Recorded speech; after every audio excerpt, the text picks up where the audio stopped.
Le verre a explosé.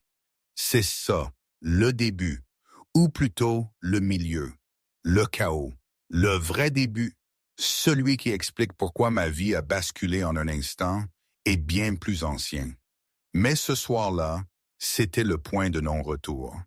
Les éclats de cristal scintillant comme de la neige mortelle ont plu sur la salle de bal.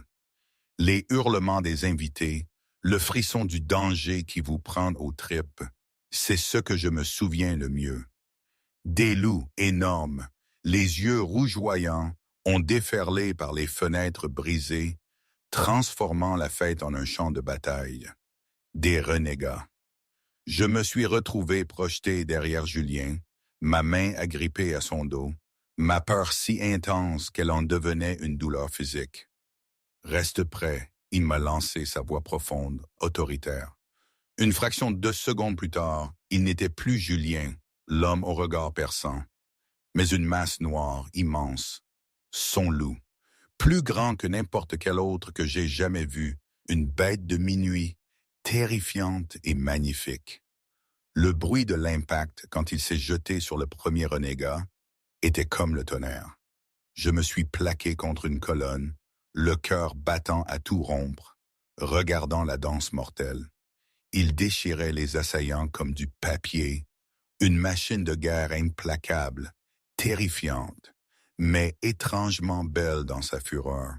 C'était la première fois que je le voyais vraiment se battre, et même si j'étais pétrifié, je ne pouvais m'empêcher de penser. C'était lui, mon Julien. Mais ils étaient trop nombreux. D'autres passaient par les fenêtres. Le chaos grandissait. Un renégat a réussi à le contourner, droit sur moi. Je n'ai même pas réfléchi. Mon loup, cette part de moi que j'avais enfermée si longtemps, a jailli. Les souvenirs de la première fois que ça m'est arrivé, quand j'avais 18 ans, se sont mêlés à l'urgence du moment. Ce soir-là, il était entré dans cette auberge miteuse près de Saint-Malo, où je servais des bières en rêvant de liberté. Le fumet de pain et de tempête avant même que je ne le voie. Mon loup avait hurlé « Compagnon, compagnon, compagnon ». Le plateau était tombé, les verres brisés, ses yeux noirs comme l'ébène, et cette reconnaissance foudroyante, ces liens qui s'étaient refermés sur mon cœur comme une cage. J'avais couru sans m'arrêter pendant 5 ans, changeant de nom, de ville, traversant le Massif central, la Provence, la Bretagne encore, me cachant dans les cuisines et les écuries, partout où personne ne poserait de questions. Je courais parce que je savais qui était Julien, la bête du Nord, celui qui avait tué son propre père, dont les fiancés s'étaient enfuis. Je n'étais rien, une figure de domestique, un déshonneur pour ma meute, vendue par mon père à 16 ans. Je n'étais pas assez forte pour survivre à un tel homme. Pourtant, là face au renégat, ma peur s'est transformée en une rage froide. Ma propre transformation fut rapide, un éclair d'argent. Plus petite que la plupart des loups, oui, mais rapide, insaisissable. J'ai foncé sur le renégat, crocs et griffes, pur instinct. On m'avait toujours dit que j'étais une moins que rien, que je ne valais rien. Mais mon corps, lui, savait. Il se souvenait de chaque battement de cœur, de chaque nuit passée à fuir. J'ai réussi à lui saisir la gorge, j'ai mordu et j'ai senti l'os céder. Il s'est effondré. Je suis resté là, haletante, le corps criblé de blessures, de l'argent et du rouge sur mon pelage. La salle de bal était plongée dans un silence absolu. Tous les regards, loups, gardes, invités figés, étaient braqués sur moi. Julien, de nouveau humain, le sang sur les mains, des corps autour de lui, me regardait fixement, une expression indéchiffrable dans ses yeux. « Ton loup, a-t-il dit, sa voix rauque, il est d'argent. » Je me suis retransformé, chaque blessure me picotant plus fort sous ma forme humaine. « Oui, ai-je répondu, la gorge sèche. Tu sais ce que cela signifie? » J'ai secoué la tête. Il s'est avancé vers moi avec une lenteur respectueuse, comme on approche quelque chose de sacré. Le dernier loup d'argent, c'était ma grand-mère, la voyante la plus puissante de ces 300 dernières années. On l'appelait la fille de la lune. Je ne suis pas, je n'ai aucun pouvoir. Je ne suis rien de spécial. Je suis juste. Tu es tout, a-t-il affirmé, sa voix basse mais chargée d'une intensité bouleversante. Tu as toujours été tout. Je ne savais juste pas à quel point. Il m'a serré dans ses bras, ma tête contre sa poitrine, sentant les battements puissants de son cœur. L'attaque, ai-je murmuré. Les renégats. Ce n'était pas un hasard, n'est-ce pas? Non, ils en avaient après moi. Oui, mais pourquoi? Il est resté silencieux un long moment, son étreinte se resserrant. Nous étions maintenant dans ses appartements privés. Une guérisseuse avait soigné mes plaies. Les loups de la garde veillaient à chaque entrée. Julien était debout près de la fenêtre, contemplant la destruction en contrebas. Parce que quelqu'un ne veut pas que le roi ait une compagne.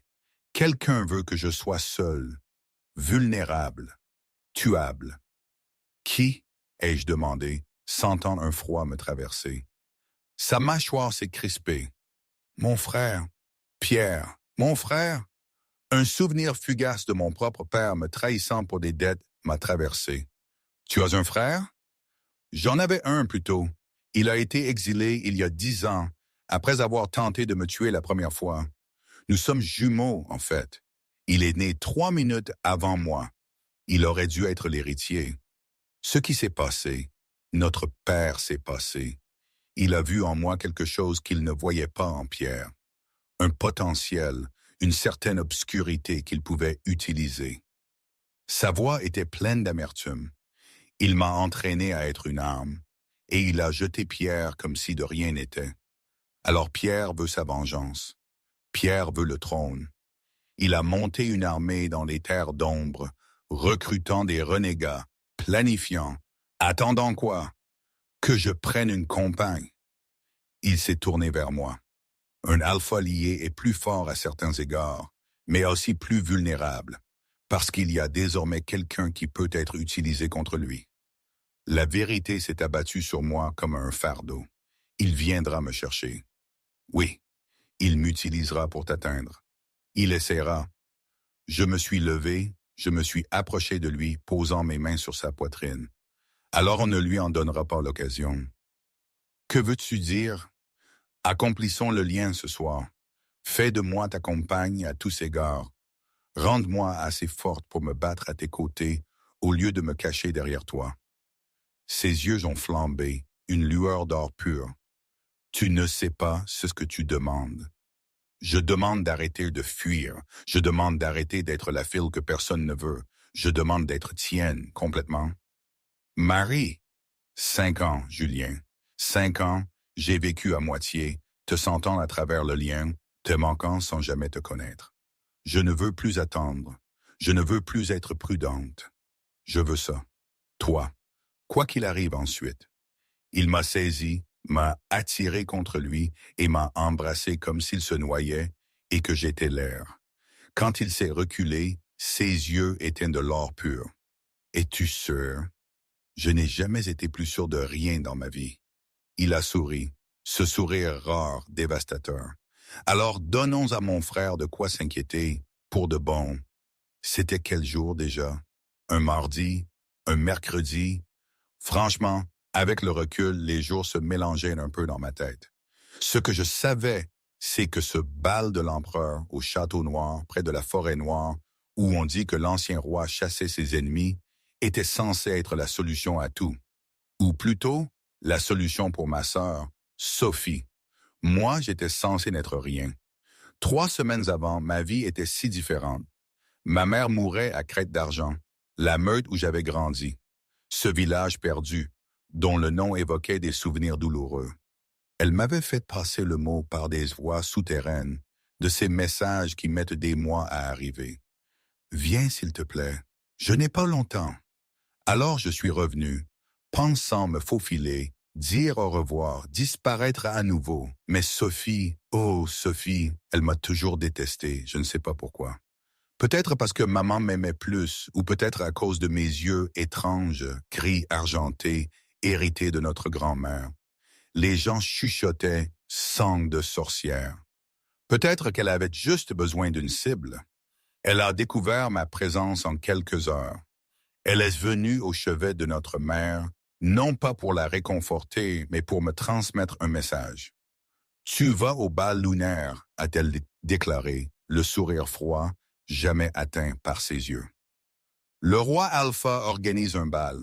Chaque femme non liée des 5 territoires doit y assister. Père t'a déjà inscrite. Si tu n'y vas pas, il dira aux gardes du roi que tu es une déserteuse. Tu seras traînée là-bas en chaîne. Mon sang s'est glacé. Tu ne peux pas faire ça. Je peux, et je le ferai, à moins que... À moins que quoi? Tu viens au bal, tu restes dans ton coin, comme le fantôme que tu es, et tu me regardes devenir la reine Alpha. Elle m'a montré l'invitation, des lettres d'or, le sceau royal. Le roi va enfin prendre une compagne, et ce sera moi. Je me suis préparé à ça pendant des années. J'ai étudié. Je me suis fait celle qu'il lui faut. Elle avait tellement tort, tellement tort. Oh mais, ici je dois faire une pause. Tout ça, cette situation avec Julien, le roi, c'était vraiment absurde. Je veux dire, réfléchissez-y. Un souverain séculaire, réputé pour sa férocité, qui est censé se trouver une compagne pour la vie lors d'un bal où des centaines de femmes sont alignées comme du bétail. Et Sophie, ma sœur, si sûre d'elle, persuadée que c'était sa place, qu'elle avait préparé ça. C'est comme si on jouait un rôle dans une pièce de théâtre écrite par un auteur fou. Vous ne trouvez pas? Personne ne lui avait dit, à Sophie, à quoi ressemblait vraiment Julien, ce dont il était capable. Elle s'apprêtait à sauter dans les bras d'une bête, d'un monstre aux yeux d'encre qui ne voyait personne, même pas elle. Dans ma meute d'origine, on aurait ri de tout ça, on aurait dit que c'était une blague de mauvais goût. Mais le rire aurait vite tourné au jaune, car la menace, elle, était bien réelle. C'était trop grave pour être drôle. Et moi, au milieu de tout ça, je savais ce que Sophie ignorait, ce que personne ne devait savoir. Il était mon compagnon. Et j'avais passé 5 ans à fuir ça. C'est juste insensé, non? On se demande si le destin est une force aveugle ou un maître cruel. Bref, retour à cette soirée de folie. J'aurais voulu rire, éclater de rire face à son aveuglement.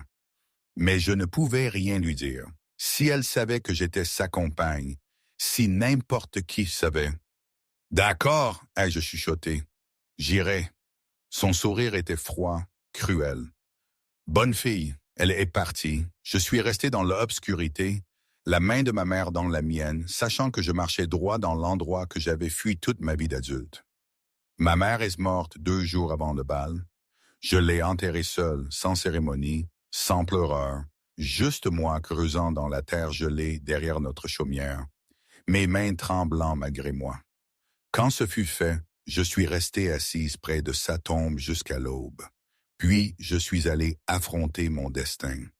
La robe que Sophie m'avait donnée était une humiliation préméditée. Gris pâle, délavé, 2 saisons passées. L'ourlet avait été défait tant de fois que les coutures étaient apparentes. À côté de sa propre robe, en soie émeraude ornée de broderies d'or, j'aurais l'air d'une servante égarée. C'était exactement son intention. « Souviens-toi, m'a-t-elle dit alors que nous montions dans le carrosse qui nous emmenait vers le château noir, ce château de légende bâti sur le flanc d'une montagne. Tu ne parles que si on te parle. Tu ne danses pas. Tu n'attires pas l'attention. Tu restes dans ton coin et tu observes. » J'ai acquiescé, silencieuse, obéissante. À l'intérieur, mon loup arpentait les murs de ma cage. Elle le sentait, même à des kilomètres. Le lien vibrait sous ma peau, un fil sous tension. Il était là. Il m'attendait. Et il me reconnaîtrait dès que je franchirais ses portes. Le palais est apparu et j'ai eu le souffle coupé. J'avais entendu des histoires sur le château noir. Tout le monde en avait entendu, mais aucune ne pouvait capturer cette grandeur. Il surgissait de la montagne comme s'il en avait toujours fait partie.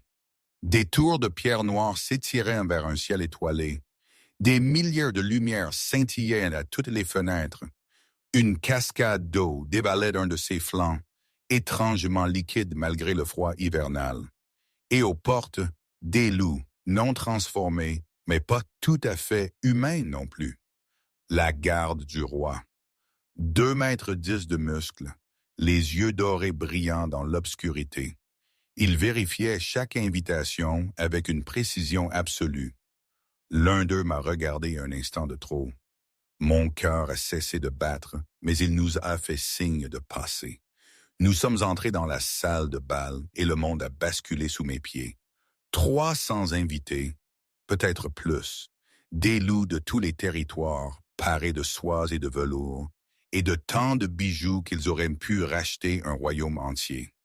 Un quatuor à cordes jouait une mélodie envoûtante et magnifique. Et à l'extrémité de la pièce, sur un trône taillé dans un bloc d'obsidienne, il était assis. Julien, le roi Alpha. 5 ans ne l'avaient pas changé. Si quoi que ce soit, il était plus dévastateur que dans mes souvenirs.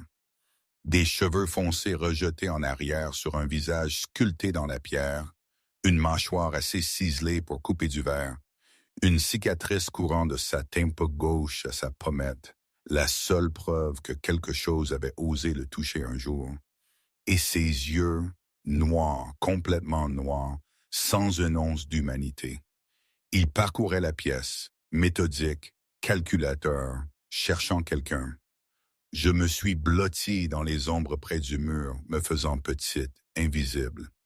S'il te plaît, ne me vois pas. S'il te plaît, ne me vois pas. S'il te plaît, ne... Sophie m'a attrapé le bras. Reste ici, a-t-elle sifflé. Ne bouge pas, ne parle pas, ne respire même pas trop fort. Puis elle s'est dirigée vers le trône, ses hanches se balançant, son sourire éclatant, et je l'ai regardé s'approcher du monstre que j'avais fui pendant 5 ans. Je ne pouvais pas entendre ce que Sophie lui disait. La musique était trop forte, la distance trop grande. Mais je l'ai vu faire la révérence, basse, parfaite, et répéter. Je l'ai vu gesticuler, racontant une histoire conçue pour la rendre spirituelle et charmante. J'ai observé le visage du roi Alpha. Rien. Absolument rien. Il a regardé ma sœur comme on pourrait regarder un meuble, notant sa présence, évaluant sa fonction, l'oubliant déjà. Mais Sophie ne l'a pas vu. Elle était trop occupée à jouer son rôle, à être la femme qu'elle pensait qu'il voulait. Elle n'a pas remarqué quand son attention a glissé. Elle n'a pas remarqué quand sa tête s'est légèrement tournée vers les ombres où je me cachais. Elle n'a pas remarqué quand tout son corps s'est raidi, mais moi, je l'ai remarqué. Je l'ai remarqué parce que ses yeux noirs infinis, se sont fixés sur les miens, et le monde s'est arrêté. La musique s'est estompée. La foule a disparu. Tout s'est réduit à ce seul point de contact entre nous. 5 ans de fuite, 5 ans de cachette, 5 ans à prétendre que le lien n'existait pas. Parti. Tout cela envolé en un seul regard, vu de Julien. Pendant un instant, il n'y avait plus que la foule bruyante, la musique envahissante, les centaines de visages anonymes qu'il balayait chaque soir. Il cherchait. Il cherchait depuis 5 ans, et la lassitude commençait à peser sur son âme. Il avait vu ma sœur s'approcher, une blonde flamboyante, pleine d'assurance, mais il ne l'avait pas vraiment vue. Juste un autre visage, un autre sourire creux. Il répondait par des monosyllabes, déjà lassés du manège. Puis, un imperceptible mouvement. Une ombre. Non pas un mouvement, mais une présence. Tapis dans les recoins de la salle. Un parfum. Plus qu'un parfum. Une odeur. Pain et tempête, oui, mais aussi cette douceur de fleur de lune qu'il connaissait au plus profond de son être, même s'il ne l'avait jamais vraiment respiré. Il s'est tourné lentement et il l'a vue, cachée, recroquevillée. Pourtant cette robe grise d'un autre temps qui aurait dû la rendre invisible. Mais elle n'était pas invisible. Elle était là. Il l'avait trouvée. Son corps s'est tendu, chaque muscle, chaque nerf hurlant de reconnaissance. Ses yeux, qui ne brillaient jamais, ont capté les siens, et le monde s'est tu. Il avait toujours su qu'elle existait. Maintenant, elle était réelle, et elle était effrayée. 5 ans. Il avait cherché partout, et elle était là. Mes mains ont agrippé les accoudoirs de son trône si fort que j'ai cru entendre de la pierre craquer. Ma mâchoire s'est serrée. Mon loup a grondé, voulant jaillir. Et pendant une seconde terrifiante, ses yeux ont flambé d'or. Bouge. Je devais bouger. Je devais courir. Courir, courir, courir. Votre Majesté, la voix de Sophie a brisé le sortilège. Julien a cligné des yeux, l'a regardé comme s'il avait oublié son existence. Quoi? Je vous demandais si vous m'honoreriez d'une danse plus tard dans la soirée. J'ai beaucoup pratiqué la valse nordique. Non, un mot. Définitif, absolu. Le visage de Sophie a vacillé. Confusion, embarras, puis de la colère. Elle a jeté un coup d'œil par-dessus son épaule. Elle m'a vu. A vu où l'attention de Julien avait été, et quelque chose de laid s'est tordu dans son expression. Votre Majesté, a-t-elle dit bruyamment, assez fort pour que les invités proches l'entendent, assez fort pour que cela traverse les chuchotis de la salle de bal. Je n'ai pas pu m'empêcher de remarquer que vous regardiez vers le fond de la pièce. C'est ma sœur là-bas, celle dans la robe grise. Je devrais vous prévenir, personne ne veut d'elle. Même les serviteurs de notre meute ne l'ont jamais regardée 2 fois. Elle n'est pas... Sophie a ri, ce rire tintinabulant et exercé.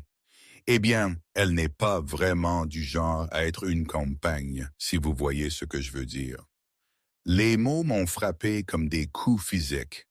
Toutes les têtes de cette section de la salle de bal se sont tournées vers moi. Des yeux, tant d'yeux, tout est me fixant, me jugeant, me plaignant. Les chuchotis ont commencé immédiatement. C'est elle, celle en gris. Dieu, elle a l'air à moitié affamée. Pourquoi le roi remarquerait-il quelqu'un comme ça? Je voulais disparaître. Je voulais que le sol s'ouvre et m'engloutisse. Je voulais courir, mais j'étais gelé, paralysé, piégé sous les projecteurs de la cruauté de ma sœur et de l'attention impossible du roi Alpha. Et puis il a bougé. Le roi Alpha s'est levé. La salle de bal entière est devenue silencieuse. 300 personnes ont arrêté de respirer en même temps. Parce que Julien, la bête du Nord, l'alpha qui n'avait pas quitté son trône de toute la soirée, marchait. Il a dépassé ma sœur comme si elle avait été faite de fumée. Il a traversé la foule qui s'est écartée devant lui comme l'eau devant une lame. Il marchait avec une certitude qui disait qu'il savait exactement où il allait, et il venait vers moi. Pas après pas, chaque pas résonnant sur le marbre. Chaque œil dans cette pièce suivait sa progression. Je ne pouvais pas bouger. Je ne pouvais pas respirer. Je ne pouvais pas penser. Il s'est arrêté juste devant moi, assez près pour que je le sente, fumé de pain. Ce côté plus sombre en dessous, qui donnait envie à mon loup de se rouler et de se soumettre. Assez près pour que je doive incliner la tête en arrière pour croiser son regard. Il m'a regardé, m'a vraiment regardé. Et quelque chose dans son expression, quelque chose de brut, d'affamé et à peine contrôlé, et fait trembler tout mon corps. 5 ans, a-t-il dit. Sa voix était basse, rocailleuse, comme s'il avait avalé du gravier. 5 ans. Je t'ai cherché. Je ne pouvais pas parler. 17 territoires, 400 soldats, tous les traqueurs de mon royaume. Il a tendu la main lentement, comme s'il s'approchait d'un animal blessé, et ses doigts ont effleuré ma joue. Le lien a explosé. C'était comme être frappé par la foudre, comme se noyer et respirer pour la première fois, comme si chaque cellule de mon corps se souvenait soudainement de sa raison d'être. Compagnon, compagnon et compagnon. Je pensais que tu étais morte, a-t-il murmuré. Je pensais t'avoir perdu avant même de t'avoir eu. Ma voix s'est brisée. Je suis désolé. J'avais peur. Je ne savais pas. Danse avec moi. Ce n'était pas une question. Sa main s'est tendue, paume ouverte, attendant. Derrière lui, toute la salle de bal observait. Le visage de ma sœur était livide de choc. Les chuchotis s'étaient transformés en un silence abasourdi. J'ai regardé sa main. J'ai regardé ses yeux. Et pour la première fois en 5 ans, j'ai arrêté de courir. D'accord. J'ai posé ma main dans la sienne. Et le roi Alpha, la bête du Nord, le monstre que tout le monde craignait, a souri. L'orchestre a commencé à jouer sans qu'on le lui dise. Quelque chose de lent, d'ancien, une chanson que je n'avais jamais entendue, mais que je connaissais d'une manière ou d'une autre dans mes os. Il m'a tiré sur la piste de danse. Sa main s'est posée sur ma taille, ferme mais douce, comme si j'étais quelque chose de précieux qu'il craignait de briser. Ma main a trouvé son épaule, un muscle solide sous la soie. Nous avons commencé à bouger. « Tu trembles », a-t-il dit. « J'ai peur. De toi. De tout. » Son étreinte s'est légèrement resserrée. Protectrice. Possessive. Ils t'ont raconté des histoires sur moi. Tout le monde m'a raconté des histoires sur toi. Lesquelles? J'ai dégluti. Que tu as tué ton père. Vrai. Que tes fiancées se sont toutes enfuies plutôt que de s'accoupler avec toi. Aussi vrai. Que tu es un monstre.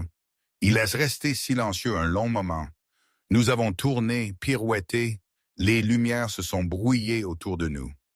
Penses-tu que je suis un monstre? Je l'ai regardé, vraiment regardé, et j'ai vu quelque chose que je n'attendais pas. Sous le pouvoir, sous le contrôle, sous la légende, il y avait de la douleur, de la solitude, un homme qui avait été craint si longtemps qu'il avait oublié ce que ça faisait d'être désiré. Je pense, et je dis lentement, je pense que tu as fait des choses monstrueuses. J'en ai fait. Je pense que tu en feras d'autres. J'en ferai. Mais je ne pense pas. J'ai pris une inspiration. Je ne pense pas que ce soit tout ce que tu es. Quelque chose a vacillé dans ses yeux. Quelque chose de vulnérable. Quelque chose d'humain. Tu ne me connais pas. Non, mais je te sens à travers le lien. Je t'ai senti pendant 5 ans. Il a arrêté de danser, là, au milieu de la piste, avec 300 personnes qui nous regardaient. Que sens-tu? Je n'aurais pas dû répondre. Je n'aurais pas dû lui donner cette munition. Je n'aurais pas dû... De la solitude, ai-je murmuré. Tant de solitude, et de la colère, et du chagrin, et sous tout ça, de l'espoir. Cette minuscule étincelle d'espoir qui te fait avancer même quand tout le reste est sombre. Sa main est montée et encadré mon visage, l'a incliné vers lui. Quel est ton nom? Marie. Il l'a dit comme une prière. 5 ans. Je t'ai appelée mienne dans ma tête pendant 5 ans et je n'ai jamais connu ton nom.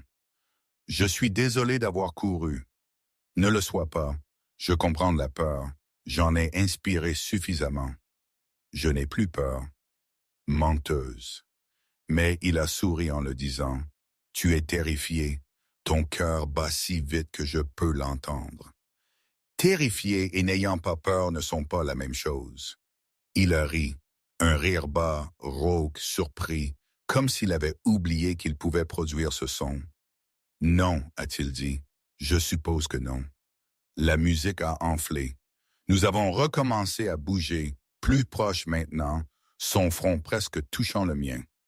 Je vais te demander quelque chose, a-t-il dit, et j'ai besoin que tu répondes honnêtement. D'accord? D'accord. Voulez-vous rester? Pas pour toujours, pas encore, mais ce soir, demain, assez longtemps pour que je prouve que les histoires ne sont pas tout. Assez longtemps pour que tu décides si c'est quelque chose que tu veux. J'ai pensé à la tombe de ma mère dans la terre gelée. J'ai pensé au visage de ma sœur, la rage à peine dissimulée sous le choc. J'ai pensé à 5 ans de fuite, 5 ans de cachette, 5 ans à n'être personne. Oui, ai-je dit, je vais rester. Tu vas rester. Ses bras se sont resserrés autour de moi et pendant un moment parfait, tout était exactement comme il fallait. Le lendemain matin, j'ai croisé Sophie. Elle se tenait dans le grand hall comme d'habitude, mais cette fois, c'était différent. J'étais vêtu d'une robe de soie, une de celles qu'on trouve dans les armoires royales, et le sceau de Julien, la marque de la meute, était visible à mon cou. Elle n'a pas pu parler, à peine pu me regarder. Je me suis arrêté devant elle. Tu avais raison sur une chose, lui ai-je dit. Personne ne voulait de moi. J'ai souri. Personne, sauf lui. Je me suis détourné et je n'ai plus jamais regardé en arrière. Et aujourd'hui, vraiment, je ne sais pas. Parfois, je pense que c'était la meilleure chose qui pouvait m'arriver. D'autres fois, je me demande si j'ai fait le bon choix. Et parfois encore, je me dis que j'ai peut-être juste échangé une cage contre une autre, plus dorée. Il y a des matins où le poids du titre, le fardeau de ses prophéties, me serre la gorge. Je suis une reine. Oui, mais une reine en sursis, avec une guerre qui gronde à nos portes. La vie n'est pas un conte de fées où tout finit par un « ils vécurent heureux ». C'est un combat constant, une série de décisions imparfaites, d'émotions entremêlées. On fait de son mieux, n'est-ce pas? On essaie de trouver un sens à tout ça, une raison de ne pas fuir à nouveau. Et si on se trompe, eh bien au moins, on aura essayé. Nul ne sait ce que l'avenir réserve, mais je suis là, debout, et c'est déjà beaucoup.